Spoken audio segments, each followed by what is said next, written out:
देख रहे हैं सिटी इंडिया न्यूज चैनल, हक की आवाज।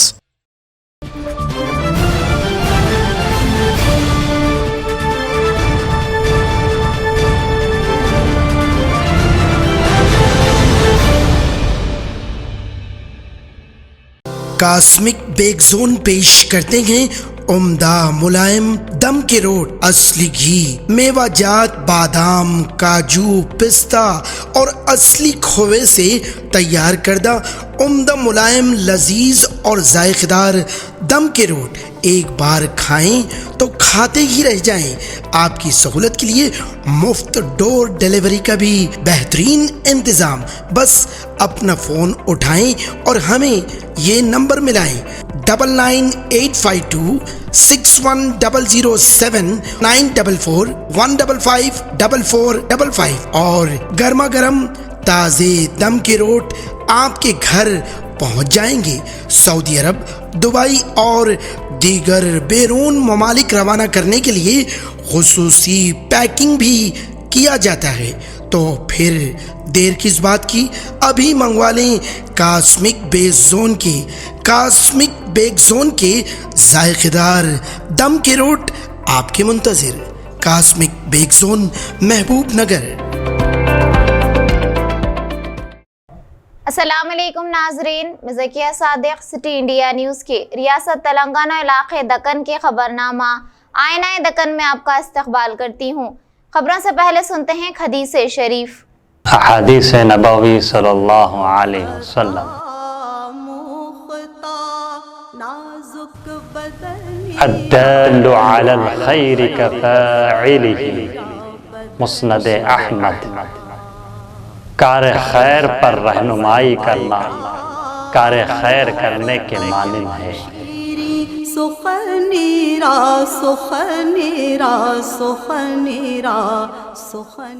रियासती वजीर तलसानी श्रीनिवास यादव ने आज सनत नगर में मुस्तहक अफराद में आसरा पेंशन तकसीम किया।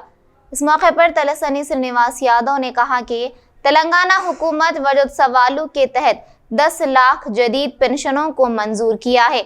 उन्होंने इस मौके से कहा कि अगर किसी मुस्तहक अफराद तक आसरा पेंशन नहीं पहुंचा है तो इन्हें घबराने की कोई ज़रूरत नहीं है।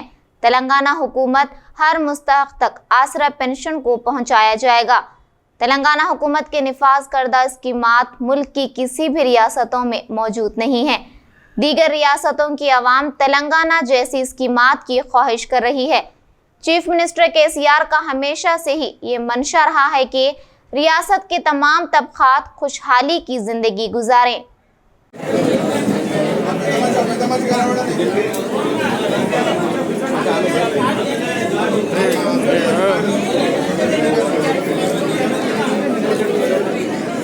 लड़की का शादी रहे तो अपने को कितना तकलीफ అయితే आप लोग जानते हैं।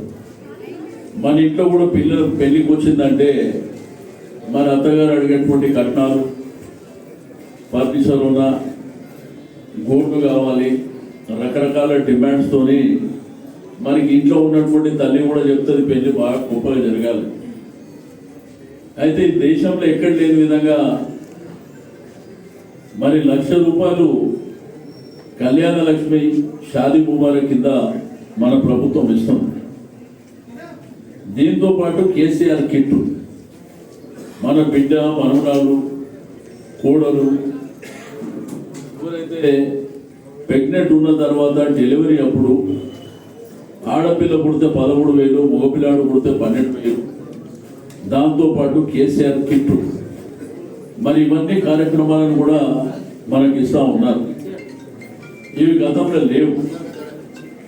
రెండోది 20,000 లీటర్ల వరకు ఫ్రీ వాటర్ కూడా మన ప్రభుత్వం వచ్చిన తర్వాత ఇస్తుంది। రెండోది ఈ వెల్ఫేర్ గ్రౌండ్లో మరి ఇక్కడ ఉన్నటువంటి క్రీడాకారుల చిలకాల కోరిక ఒక ఇండోర్ స్టేడియం కావాలంటే ఇంత అద్భుతమైనటువంటి స్టేడియం వచ్చింది। సనత్ నగర్లో వాటర్ రిజర్వాయర్ మరి లేక ఇబ్బంది పడుతుంటే మనం ఆల్వేల్ పక్కన కొత్త రిజర్వాయర్ కూడా ఏర్పాటు చేసుకున్నాం। మీకు సివరేజ్ లీకేజీ లేకుండా, రెండోది రోడ్డు కనెక్టివిటీ కూడా మీరు అందరూ చూస్తున్నారు, బ్రహ్మాండంగా చేసుకున్నాం। మరి సనత్ నగర్ డివిజన్లో 55 మున్సిపల్ పార్కులు ఉన్నాయి, అవి కూడా అద్భుతంగా చేసుకున్నాం. మరి ఇక్కడనే మనకు ఒక మార్కెట్ ఉంటే ఆ మార్కెట్ను కూడా బ్రహ్మాండంగా కట్టించినటువంటి. అయితే ఈ ప్రభుత్వం వచ్చిన తర్వాత आप लोग जानते सब लोग 24 घंटा बिजली कभी भी नहीं था. 24 గంటల కరెంట్ ఉండేనా అమ్మా?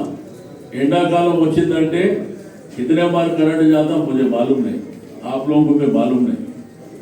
मगर ये हुकूमत आया जब से 24 घंटा बिजली मिल रहा और एम्प्लॉयमेंट मिल रहा, सेल्फ एम्प्लॉयमेंट मिल रहा और सबके लिए गवर्नमेंट क्या क्या करना वो तो आपके सामने आए कर रहे.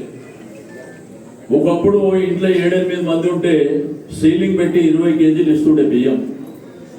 కానీ మన ప్రభుత్వం వచ్చిన తర్వాత మనిషికి 6 కేజీల చొప్పున బియ్యం ఇస్తుంది రేషన్ మీద.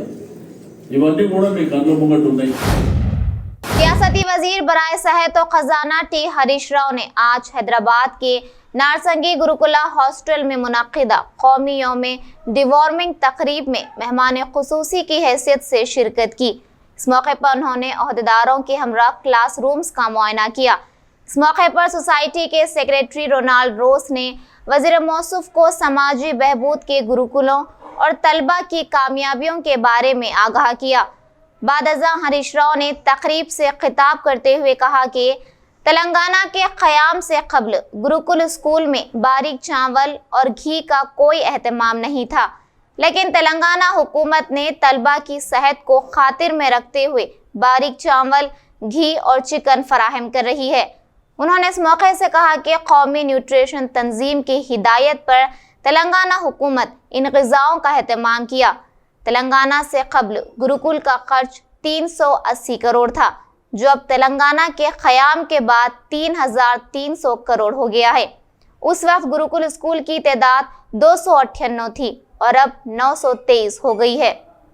Increased by 10 times. అంటే ముఖ్యమంత్రి గారు మీ గురించి అంత ఆలోచిస్తున్నారు. అప్పుడున్న స్కూల్స్ ఎన్ని తెలుసా మీకు?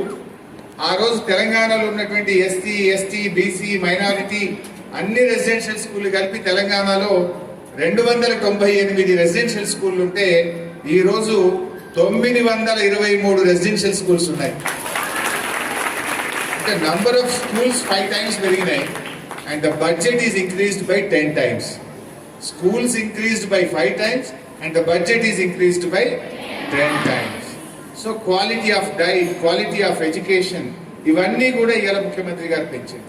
నిన్ననే మన సోషల్ వెల్ఫేర్ రెసిడెన్షియల్ స్కూల్లో చదువుకున్న పిల్లలు చాలామంది ఐఐటీలో, మరి చాలా నేషనల్ ఇన్స్టిట్యూట్స్లో, అదేవిధంగా డాక్టర్స్గా కూడా చాలామందికి నీట్లో కూడా మంచి ర్యాంకులు వస్తే వారికి మేము సన్మానం చేయడం జరిగింది. తెలంగాణ రాకముందు రఫ్లీ 38-40 మంది పిల్లలు ఆల్ ఇండియా ఇన్స్టిట్యూట్లో చేరేవారు.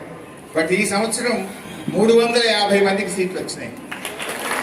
రోనాల్డ్ గారు చెప్పినారు నాకు, next year our target is 500+ అన్నారు. 500+ అన్నారు. ఇంకో గుడ్ న్యూస్ కూడా చెప్పాలి మీకు. సో ఇప్పుడు అందరూ మేము కూడా ఆ గౌడుదొడ్డి అందరూ గౌలుదొడ్డికి వెళ్తాం అంటున్నారు. సో ఇప్పటి నుంచి ఈ సంవత్సరం నుంచి గౌలుదొడ్డిలో ఏ కోచింగ్ ఇస్తున్నామో మీ నర్సింగ్ స్కూల్లో కూడా అదే కోచింగ్ ఇస్తాం. We're upgrading your school also on par with Gowlidoddi. So గౌలుదొడ్డిలో ఎట్లయితే ఆల్ ఇండియా ఎగ్జామ్స్ కోసం కోచింగ్ ఇచ్చే కార్యక్రమం చేసినామో ఈ అకాడమిక్ ఇయర్ నుంచి నర్సింగ్ సోషల్ వెల్ఫేర్ రెసిడెన్షియల్ స్కూల్లో కూడా స్టార్ట్ చేయబోతా ఉన్నాం. సో మీలో చాలా మంది మరి ఇప్పుడు డాక్టర్లు కావాలి, ఐఐటి ఇంజనీర్లు కావాలి. ఎంతమంది రెడీగా ఉన్నారు? How many of them you want to become? Almost all. Okay, all the best. So ఇట్లా చాలా మంచి కార్యక్రమాలు జరుగుతాయి. టాబ్లెట్స్, ఆల్బెండోజో టాబ్లెట్స్ ను ఇవ్వడం జరుగుతూ ఉంది. దీన్ని పిల్లలు తప్పకుండా జాగ్రత్తగా ఉపయోగించాలి. ఇది లేకపోయినా వేసుకుంటే వచ్చే నష్టం లేదు. ఒకవేళ మన కడుపులో ఆ నూలి పురుగులు ఉంటే నశించిపోతాయి, మీరు ఆరోగ్యంగా ఉంటారు. లేకపోయినా అవి వేసుకున్నంత మాత్రాన వచ్చే నష్టమేం లేదు. సో మీ ఆరోగ్యాన్ని కాపాడడం కోసం ఉచితంగా అన్ని ప్రభుత్వ పాఠశాలల్లో రాష్ట్ర వ్యాప్తంగా 96 లక్షల మంది పిల్లలకు మన తెలంగాణ రాష్ట్రంలో ఇవ్వబోతా ఉన్నాం. 96 లక్షల మంది పిల్లలకు ఉచితంగా ఈ నూలి పురుగు నివారణ కోసం ప్రభుత్వం మందులు ఇచ్చే కార్యక్రమాన్ని ఇటు వైద్య ఆరోగ్య శాఖ, శిశు సంక్షేమ శాఖ, అదేవిధంగా ఎడ్యుకేషన్ డిపార్ట్మెంటు, 3 డిపార్ట్మెంట్లు కలిసి ప్రతి ఒక్కరికి చేరే విధంగా కృషి చేయడం జరుగుతూ ఉంది. సో పిల్లలందరూ కూడా దీన్ని తప్పకుండా ఉపయోగించాలి, మీ ఆరోగ్యాన్ని కాపాడుకోవాలని చెప్పి నేను ఈ సందర్భంగా మీకు మనవి చేస్తా ఉన్నాను. మరి అదేవిధంగా మా డిఎంఎండ్హెచ్ఓతో కూడా నా రిక్వెస్ట్, జిల్లాలో ఎన్ని రెసిడెన్షియల్ స్కూళ్ళు ఉన్నాయో, ఎస్సీ హాస్టళ్ళు, బీసీ హాస్టళ్ళు, S C, S T, B C, minority residential స్కూళ్ళలో కూడా ఆయా పిహెచ్సి డాక్టర్లు, కేజీబీవీలు, ఆయా పిహెచ్సి డాక్టర్లు తప్పకుండా విజిట్ చేయమని చెప్పండి. మీ పిహెచ్సి డాక్టర్లు, మీ స్టాఫ్ నర్సులు వెళ్ళి ప్రతి స్కూల్లో కూడా పిల్లల ఆరోగ్యాన్ని ఖచ్చితంగా నెల నెల సమీక్షించండి. వెళ్ళాలి, మీ డాక్టర్లు వెళ్ళాలి. ఏదైనా సమస్య వస్తే వెళ్ళడం కాదు, సమస్య ఉన్నా లేకున్నా మీరు ఆ రెసిడెన్షియల్ స్కూల్కి వెళ్ళి ఆ పిల్లల యొక్క ఆరోగ్య స్థితిగతులను సమీక్ష చేయండి. ఆ స్కూల్లో ఎన్విరాన్మెంట్లో ఏదైనా బాగాలేకపోతే కూడా సజెషన్స్ కూడా ఇచ్చి జాగ్రత్తగా చూడాలని చెప్పి అందరూ పిహెచ్సి డాక్టర్, ఆయా పిహెచ్సి పరిధిలో ఉండే అన్ని స్కూల్స్ కూడా వాళ్ళు వెళ్ళి పిల్లల ఆరోగ్యాన్ని సమీక్షించాలని చెప్పి నేను డిఎంఎండ్హెచ్ఓ గారిని కోరుతా ఉన్నా. మరి ఈరోజు చాలా సంతోషం, ఈ నార్సింగ్ స్కూల్ చూస్తే నాకు చాలా బాగా అనిపించింది. ఇదేదో గవర్నమెంట్ హాస్టల్ लागा లేదు, ఒక కార్పొరేట్ హాస్టల్ లాగా. हैदराबाद के रेड हिल्स फैप्सी में मुनाकिदा सीड्स मेन एसोसिएशन की निगरानी में मुनाकिदा 27वीं इजलास में रियासती वजीर बराए ज़राअत सिंह रेड्डी निरंजन रेड्डी ने शिरकत करते हुए कहा कि तेलंगाना हुकूमत ने कोरोना बहरान के दौरान ज़रूरी शोबों के हवाले से किए गए फैसले और अहकामात मुल्क के लिए मिसाल बनी थी, जिन्हें दीगर रियासतों ने भी अपनाया था। इस मौके पर उन्होंने कहा कि ज़राअत एक पेशा नहीं बल्कि ज़िंदगी है, इसीलिए तेलंगाना हुकूमत ने किसानों को अव्वलीन तरजीहात में रखा और इनके लिए कई स्कीमात को मुतारुफ करते हुए काश्तकारी को मजबूत बनाया है। మారుతున్న కాలానికి అనుగుణంగా, పెరుగుతున్న జనాభా అవసరాలకు అనుగుణంగా వ్యవసాయం మరింత వృద్ధి చెందాలంటే దానికి అత్యంత ఆవశ్యకమైనటువంటి ప్రాథమిక అంశము విత్తనం. ఎంత నాణ్యవంతమైన విత్తనం ఉంటే అంత నాణ్యవంతమైనటువంటి ఆహార ఉత్పత్తులు వస్తాయి, మనందరికి తెలిసిందే. ఈ విత్తనోత్పత్తిలో అధిక దిగుబడులు రావడానికి అవసరమైనటువంటి మరింత శాస్త్రీయతను ఎప్పటికప్పుడు జోడిస్తూ పోవాలి. మీరు దాన్ని ఆంగ్లంలో R&D అంటారు. మనం ఎంత ఫోకస్ పెడితే R&D మీద అంత క్వాలిటేటివ్ ప్రొడక్షన్ వస్తుంది, అంత క్వాలిటేటివ్ బిజినెస్ మీకు వస్తుంది. అందుకోసమే ఒక విత్తన రంగమే కాదు, ప్రపంచవ్యాప్తంగా మీరు చూస్తే ఏ దేశాలలో అయితే అత్యధికంగా పరిశోధనల మీద దృష్టి కేంద్రీకరించిన ప్రభుత్వాలు ఉన్నాయో వాళ్ళే ఇవాళ ప్రపంచానికి బాసులుగా ఉన్నారు టెక్నాలజీ విషయంలో. ఇంత చిన్న దేశం ప్రపంచంలో ఇజ్రాయెల్, వాళ్ళు పరిశోధనల మీద ప్రపంచ అగ్రిగేట్ కంటే ఎక్కువ ఖర్చు పెడతారు. అందుకోసమే ఇంత చిన్న దేశమైనా ప్రపంచం అన్ని అనుకరించాల్సిన పరిస్థితి ఏర్పడింది. मरकजी हुकूमत ने 17 सितंबर को यौम आज़ादी हैदराबाद सरकारी तौर पर मनाने का ऐलान किया है। इसी के हिस्से के तौर पर बीजेपी महिला मोर्चा की जानिब से आज बाइक रैली निकाली गई। मरकजी वजीर किशन रेड्डी ने बाइक रैली का आगाज किया, जिसमें बड़े पैमाने पर खवातीन ने हिस्सा लिया। मरकजी वजीर दाखिला अमित शाह एक दिन पहले हैदराबाद का दौरा करेंगे। वो जुमा की शाम शहर पहुंचेंगे और हफ्ते को परेड ग्राउंड में मुनक्किद होने वाली तकारीब में शिरकत करेंगे। नीम फौजी दस्तों की सलामी लेने के बाद कौमी परचम लहराया जाएगा। और हैदराबाद के अलावा पूरे देश में हैदराबाद में ही सारे नहीं सिर्फ महाराष्ट्र, कर्नाटका, तेलंगाना 3 स्टेटों में होगा। और सर आपकी मिनिस्ट्री ने लिबरेशन डे बोला है, यहाँ की राज्य सरकार इंटीग्रेशन डे बोल रही है, काफ़ी पॉलिटिक्स भी हो रही है इसके ऊपर। हम तो 25 साल पहले लिबरेशन डे का नाम हम लगाया, वही काम कर रहे हैं। उनका मर्जी जो करना है उन करने दो। होम मिनिस्टर साहब आ रहे हैं और कौन कौन लोग आ रहे हैं इस प्रोग्राम में? दोनों मुख्यमंत्री को बुलाया, तीनों मुख्यमंत्री को, देखेंगे कौन कौन आते हैं। केसीआर साहब की तरफ से कोई कंफर्मेशन आया है? अभी नहीं है।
ग्राउंड में 17 सितंबर को मुनक्किद होने वाले इजलास में अमित शाह शिरकत करने वाले हैं।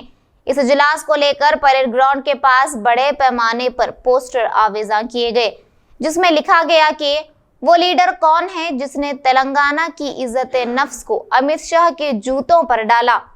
और इसी तरह कंटोनमेंट के नौजवानों के नाम से 20 सवालात पर मुश्तमिल पोस्टर ने भी हलचल मचा दी है, जिसमें मरकजी हुकूमत और नरेंद्र मोदी की जानिब से रियासत तेलंगाना की तरक्की में किस तरह ताउन किया है इस्तेफसार किया गया। नारायणपेट हल्के के लिंगमपल्ली कोल्लमपल्ली मौजात में बीजेपी पार्टी प्रजा गोसा बीजेपी भरोसे के तहत बाइक रैली का आगाज किया। इस मौके पर मेहमान खुसूसी की हैसियत से बीजेपी कौमी नायब सदर DK अरुणा ने शिरकत की। इस मौके पर उन्होंने कई नौजवानों को पार्टी खांडवा डालकर पार्टी में इस्तकबाल किया। बाद अज़ान DK अरुणा ने अपनी मुखातिबत में कहा कि वज़ीर आज़म नरेंद्र मोदी की क़यादत में मुल्क तरक्की की जानिब गामज़न है और अब रियासत तेलंगाना को भी तरक्की की जानिब गामज़न करने के लिए बीजेपी पार्टी को इख्तिदार में लाने का वक्त आ गया है। लिहाजा इस बार बीजेपी को इख्तिदार का एक मौका फराहम करने की आवाम से अपील की। ఎల్లమ్మ తల్లి యొక్క దర్శనం చేసుకొని అమ్మ ఆశీర్వాదంతో ఈ యాత్రను ఇక్కడ ప్రారంభం చేస్తున్నాం మనం. మరి కార్యకర్తలందరూ కూడా ఈ యాత్రలో బైక్ ర్యాలీ ద్వారా ప్రతి గ్రామాన్ని కూడా మనం టచ్ చేసి ప్రతి గ్రామంలో కూడా ఒక ఆ గ్రామానికి చేరుకొని ర్యాలీ మొత్తం ఆ గ్రామంలో ఒక రౌండ్ తిరిగి ఆ తర్వాత గ్రామ ప్రజలను ఉద్దేశించి అక్కడ అన్ని విషయాలు ఈ రాష్ట్ర ప్రభుత్వం కేసీఆర్ తెలంగాణ ప్రజల్ని ఏ విధంగా మోసం చేసిండు, ఏ విధంగా మోసం చేస్తున్నాడు, ఏ విధంగా మోసం చేయడానికి మళ్ళీ ప్రయత్నం చేస్తున్నాడు, ఇవన్నీ విషయాలు కూడా మనం గ్రామాల లోపల ఉన్నటువంటి ప్రజలకు తెలియజేసుకుంటూ భారతీయ జనతా పార్టీ కేంద్ర ప్రభుత్వంలో ఈరోజు నరేంద్ర మోదీ గారి యొక్క నాయకత్వంలో దేశ ప్రధానిగా నరేంద్ర మోదీ గారు ఈరోజు ఈ దేశాన్ని దేశం మీద కన్ను వేయనటువంటి పరిస్థితిని ఈరోజు భారతదేశంలో కల్పించినటువంటి ఒక గొప్ప నాయకుడు, ప్రపంచ వ్యాప్తంగా ప్రఖ్యాతి పొందినటువంటి నరేంద్ర మోదీ గారి యొక్క నాయకత్వంలో తెలంగాణ రాష్ట్రంలో భారతీయ జనతా పార్టీ అధికారంలోకి రావాలని, తెలంగాణ ప్రజల యొక్క కలలన్నీ ఏ ఆశలతోనో ఆకాంక్షలతోనో తెలంగాణ రాష్ట్రాన్ని మనం కోరుకున్నామో సాధించుకున్నామో ఆ కలలన్నీ నిజం కావాలంటే ఖచ్చితంగా భారతీయ జనతా పార్టీ తెలంగాణ రాష్ట్రంలో అధికారంలోకి రావాల్సినటువంటి సమయం వచ్చింది. తెలంగాణ ప్రజల్ని అనేక మాటలు చెప్పి మోసం చేసి నీళ్లు నిధులు నియామకమైనటువంటి ఒక సెంటిమెంట్ ద్వారా తెలంగాణ ప్రజలంతా కూడా हैदराबाद के पुराने शहर में नाबालिग लड़की को अगवा करके इसके साथ इज्तिमाई तौर पर जिनसी ज्यादती करने का शर्मनाक वाकया आज मंजर आम पर आया। जराये के मुताबिक इस महीने की 12 तारीख को दबीरपुरा पुलिस स्टेशन के हुदूद से नाबालिग लड़की को 2 नौजवानों ने कार में अगवा कर लिया। वो उसे नामपल्ली में वाक़ एक लॉज में ले गए, जहां लड़की के हाथ पर नशावर इंजेक्शन देकर इसे बेहोश कर दिया गया। मालूम हुआ है कि नौजवानों ने इसके साथ 2 दिन तक जिनसी ज्यादती की गई। बाद अज़ान लड़की को लाकर चादरघाट इलाके में नौजवानों ने छोड़ दिया और फरार हो गए। लड़की ने घर पहुंचकर अपने घर वालों को ये बात बताई, जिस पर वो दबीरपुरा पुलिस से रुजू हुए। लड़की को भरोसा सेंटर भिजवा दिया गया है और पुलिस इस मामले की बारीक बीनी से छानबीन कर रही है। గర్ల్ మిస్సింగ్ అయినట్టు ఫస్ట్ కంప్లైంట్ 13 రోజు కంప్లైంట్ వచ్చింది. దాంట్లో మనం ఇది మైనర్ గర్ల్ కాబట్టి అమ్మాయి కిడ్నాప్ కేసు అనేది కేసు రిజిస్టర్ చేయడం జరిగింది. 13 కేసు రిజిస్టర్ చేయడం జరిగింది. ఆ కేసు రిజిస్టర్ అయిన కాడ నుంచి ఇన్వెస్టిగేషన్ త్వరగా ఇన్వెస్టిగేషన్ చేస్తున్నాం. ఇన్వెస్టిగేషన్లో భాగంగా ఈరోజు అమ్మాయి 14th రోజు మళ్ళీ వచ్చేసి మాకు అంటే కాడ ఉన్నట్టు ఇన్ఫర్మేషన్ వచ్చింది. వాళ్ళ దగ్గర పోయిన తర్వాత ఏమైందని అడిగితేనో సమ్ ఏదో ఇంకా ఆ ఇన్వెస్టిగేషన్లో భాగంగా ఇక్కడ తీసుకుపోయారు అని చెప్పేసి చెప్పడం జరిగింది. ఇన్వెస్టిగేషన్ అనేది తరువుగా ఎంక్వైరీ చేసిన తర్వాత రేపు జరిగింది సార్. అసలు అమ్మాయి వర్షన్ ఇంకో ఇన్వెస్టిగేషన్ చేసిన తర్వాత కొంచెం అమ్మాయిని కూడా వచ్చిన అమ్మాయిని ఇమీడియట్గా భరోసా సెంటర్ పంపించడం జరిగింది. తర్వాత మెడికల్ ఎగ్జామినేషన్ పంపించిన తర్వాత కొంత ఇన్వెస్టిగేషన్లో భాగంగా డీటెయిల్గా వచ్చిన తర్వాత మనకి ఎలాబరేట్గా అప్పుడు అమ్మాయిని వదిలిపోయారు సార్. అక్కడ కిడ్నాప్ చేశారు సార్. అమ్మాయి మైనర్ గర్ల్ కాబట్టి కిడ్నాప్ చేసేదని చెప్పేసి కేసు కడతాం మనం ఎప్పుడైనా మిస్సింగ్ కేసు కడతాం. వాళ్ళే వదిలేసిపోయారు సార్. అక్కడ వదిలేసిపోయారు అని చెప్పేసి అమ్మాయి చెప్పడం జరిగింది. దానిపైన ఇన్వెస్టిగేషన్ చేస్తాం. మీకు డీటెయిల్గా దాని పూర్తి వివరాలు తెలియాలంటే కొద్దిగా అమ్మాయికి ఉన్న మొత్తం మంది ఇచ్చారు చెప్తారు. వాటి గురించి కూడా ఇన్వెస్టిగేషన్లో వీళ్ళిద్దరే ఉన్నారా సార్? ఇంకెవరైనా ఉన్నారు? నాకు తెలిసి ఇప్పుడు ఇద్దరే ఉన్నారు అని చెప్పి ఇన్వెస్టిగేషన్లో ఇంకెవరున్నట్టు కూడా చెప్తాం. కానీ ఇద్దరు ఉన్నట్టు మనకి చెప్పడం జరిగింది. Right sir, thank you. बच्ची क्या दिन गई और कैसा गई, क्या टाइम पे गई? सर बच्ची क्या है सब 7:45 को गई पीर के दिन। मेरे वालदा कन से कौन से दिन? पीर के दिन मेरे वालदा कन से 20 रुपये लेके बोली मम्मा नन्ना मेरे को 10 रुपये दियो, मैं सुबह से बाहर नहीं गई, मैं दुकान को जाना चाह रही हूँ। तो हमारे वालदा बोले कहीं को जा रहे बेटा, तुम नको जाओ, बच्चा लाता। बोले तो नहीं मैं जाती हूँ। बोले तो अच्छी बात है बेटा, ये लो 20 रुपये लियो।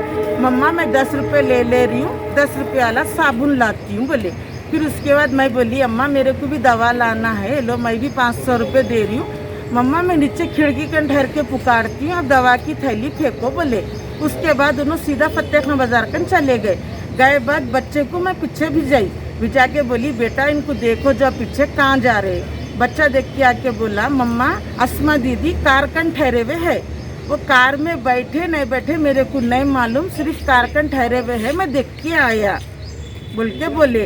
और मेरे को कुछ भी नहीं चाहिए साहब। कब आए उन्होंने? कब आए? कल क्या था, मंगल के दिन आए, कल 8 बजे।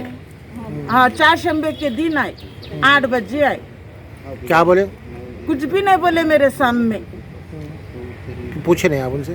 मैं पूछी अम्मा तुम कहाँ गए थे, किधर गए थे? नहीं मम्मा मेरे को ऐसा लेके गए, हाथ पे इंजेक्शन दिए और मेरे को 4 गोलियां घोल के पिलाए मेरे को, और मेरे को शराब पिलाए और मेरे को टॉर्चर शुरू कर दिए। और इस कदर टॉर्चर करे मम्मा मेरे को लोग, मेरे को बर्दाश्त नहीं आ रहा था, मैं होश में नहीं थी। फिर एक आंटी आए मेरे को पानी डाले करे, बोला उन्हें चल लग गई उठ ले कपड़े ले, ये पानी नहा के फौरन निकल यहाँ से, अब इस वक्त नहीं रहना तू यहाँ से, निकल यहाँ से बोल के बोले मम्मा मेरे को बोले। और मेरे को कुछ नहीं, मेरे को इंसाफ चाहिए। मेरी बच्ची कितने साल की है बच्ची? बच्ची मेरी 14 साल की है, मेरी बच्ची नादान है, मेरी बच्ची को इंसाफ चाहिए और उसको फांसी होना, बस मेरा यही चाहिए। मेरे को पैसा ये वो कुछ नहीं होना। हम गरीब है, हम शरीफ है, हम मेहनत करके खाते, हम रट्टे तोड़ के खाते। हम आज मेरी बच्ची के संगात हुआ, कल किसी और की बच्ची के संगात नहीं होना ऐसा। नाज़रीन हमारे तमाम प्रोग्रामों का मुशाहिदा सिटी डिजिटल सेट-टॉप बॉक्स के चैनल नंबर 6 और हैदराबाद में एजी सेट-टॉप बॉक्स के चैनल नंबर 50 पर मुशाहिदा कर सकते हैं। इसके अलावा यूट्यूब, फेसबुक और इंस्टाग्राम पर भी आप हमारे तमाम प्रोग्रामों का मुशाहिदा कर सकते हैं। नाज़रीन आप यूट्यूब पर हमारे वीडियोस देख रहे हैं तो यूट्यूब पर हमारे चैनल को सब्सक्राइब करें, लाइक और शेयर करें। तो नाज़रीन अब मुझे ज़किया सादिक को इजाज़त दें और देखते रहिए आपका अपना पसंदीदा चैनल सिटी इंडिया न्यूज़, हक़ की आवाज़। शब बख़ैर, अल्लाह हाफ़िज़।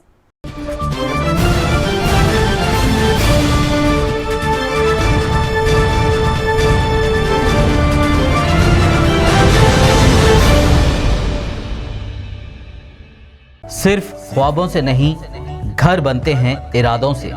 MS techno and company builders and developers लेकर आए हैं एक नया प्रोजेक्ट साबेरीज Umar enclave super deluxe construction, शाहों के शहर हैदराबाद में 4 मीनार के दामन में सिर्फ 1 किलोमीटर के फासले पर आजमपुरा फरहत नगर इलाके में। Booking start. मजीद तफसीलात के लिए रब्त करें 9959023786, 9959023786, 9581528002, 9493854625. Are you looking to build your dream project, but construction costs and time are a big hurdle standing in your way? If yes, then you are at the right place, because Cosmolite AAC lightweight block is a game changer in the construction industry. Our innovative technologies and highly experienced team can help your dreams come true. With our proven strategies, Cosmolite AAC block cuts down the requirements of steel and cement by 20%, saving 30% on construction costs and reducing construction time by 25%. Major builders and contractors have already switched over to Cosmolite AAC blocks because of the structure saving, acoustic insulation, faster construction, lightweight, waterproof workability and flexibility, earthquake resistance, and pest resistance. Cosmolite is all set to emerge as South India's most preferred brand in AAC lightweight block. So, what are you waiting for? Let's build with Cosmolite and stay happy, because we don't only build structures, we build happiness. Cosmolite, light up your life.